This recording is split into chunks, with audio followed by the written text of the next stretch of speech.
এই দুনিয়ার পুরো জীবনটা এটা হচ্ছে যে লালসাময় একটা জীবন, লোভ, মরিচিকা, মায়াজাল। এই মায়াজালে আমরা আটকে আছি, ফলে মৃত্যুর কথা আমরা ভুলে গিয়েছি। পাগলের মতো ছুটছি, আরো টাকা লাগবে, আরো খ্যাতি লাগবে, আরো যশ লাগবে, আরো দাপট লাগবে। আমার এত টাকা দিয়ে কি হবে? এত সম্পদ দিয়ে কি হবে? এত ব্যস্ততা দিয়ে কি হবে? তোমার স্টপ, থামুন, অনেক হয়েছে। আন্না, থামুন, take a rest, take a breath and think about death. Think that you have to go back to your Lord.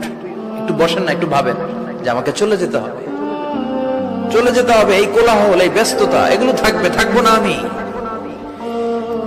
সাইয়েদনা Omar Faruk বলেছেন, মুতু ক্বাবলা আন তামুতু, মরার আগে একবার মরো।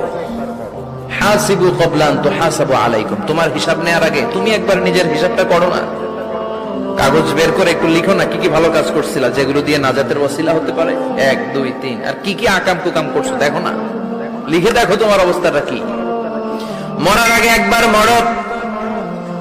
মরার আগে খাটের মধ্যে শুয়ে শটান করে চোখ বন্ধ করে একবার মরার ভান করে দেখেন কেমন লাগে। চোখটা বন্ধ করেন আর ভাবেন আপনি নাই, কি